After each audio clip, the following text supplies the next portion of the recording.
Voilà, donc j'espère que vous avez compris l'utilité des différents pods et maintenant on va voir comment ça marche pour, par exemple, mettre un post, si vous voulez, dans un pod.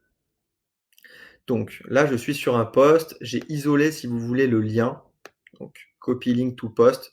Je vais pas l'utiliser pour cette personne-là puisque je vais pas ajouter un post qui ne m'appartient pas dans un pod et ça c'est très important, on veille à cela. Donc il y a plusieurs possibilités. Donc j'ai copié l'URL, mais soit on va cliquer ici, ça va reconnaître l'URL qu'on a isolé. Donc on va cliquer sur Next et on va intégrer par exemple le post à 2 pods, 3 pods. Tac.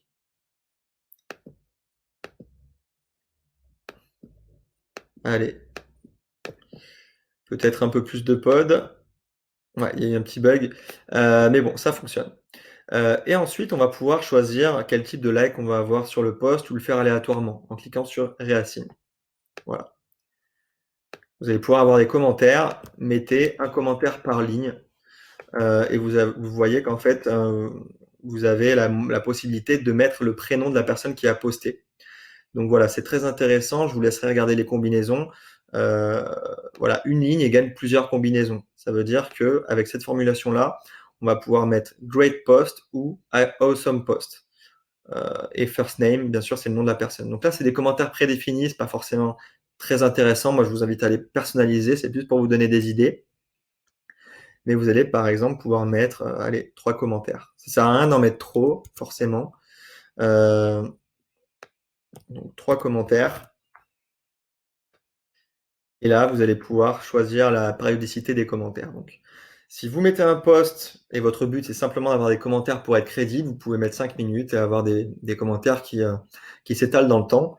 Mais si vous voulez miser sur la mise en avant de votre post grâce à l'algorithme de LinkedIn, il faut mettre 30 secondes puisque plus il y a d'interactions rapidement, plus le post est mis en avant. Et là, on clique sur Start. Donc là, voilà, le post est dans des pods. Ici, vous voyez qu'on a un post dans le pod. Mais vous avez aussi une autre manière d'ajouter des posts dans les pods. C'est tout simplement ici en cliquant sur pod par pod. Ça, par contre, c'est pod par pod en cliquant sur Add Post. Vous mettez l'URL. L'URL est reconnue. Et après, vous choisissez les pods dans lesquels vous postez. Et vous voyez que c'est déjà posté dans certains pods, donc je ne vais pas pouvoir le poster 2 fois dans un même pod. Voilà. Donc vous pouvez aussi créer des pods. Voilà. Et chaque pod a un code. C'est-à-dire que c'est un code à communiquer aux personnes que vous invitez sur LinkedIn à rejoindre votre pod. Vous pouvez très bien créer des pods secrets, des pods pour votre entreprise, pour vos collaborateurs, vos employés. Vous pouvez mettre des tags pour que les personnes qui utilisent Increase vous retrouvent à travers les tags que vous avez mis. Et vous pouvez activer l'auto-like et l'auto-comment. Ou alors que l'auto-comment ou que l'auto-like. Vous pouvez vraiment faire des pods sur mesure et vous pouvez aussi choisir des commentaires par défaut dans vos pods. Donc si c'est un pod français, vous pouvez par exemple mettre des commentaires français par défaut. Et après, vous allez pouvoir créer le pod. Donc par exemple, démo.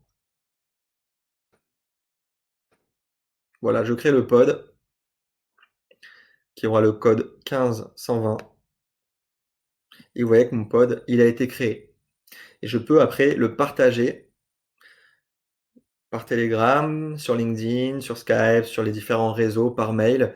Je peux aussi copier un petit texte et ça vous permet d'inviter rapidement des gens à rejoindre votre pod, à faire grossir votre pod et à être sélectif, hein, puisque ça se trouve, vous souhaitez des profils particuliers dans votre pod.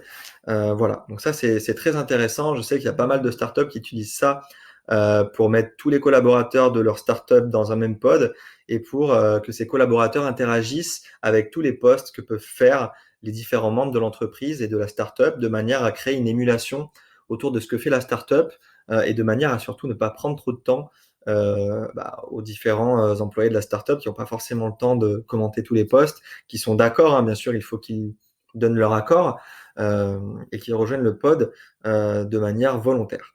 Donc, il y a vraiment plein de choses qu'on peut faire avec les pods. Je pense que je ferai peut-être des conférences sur Clubhouse ou peut-être des webinars à propos de l'application pour vous expliquer tout en détail, parce que j'imagine que vous avez pas mal de questions. Et là, vous verrez dans My Pod, tous les pods, dans lesquels, vous êtes inscrits.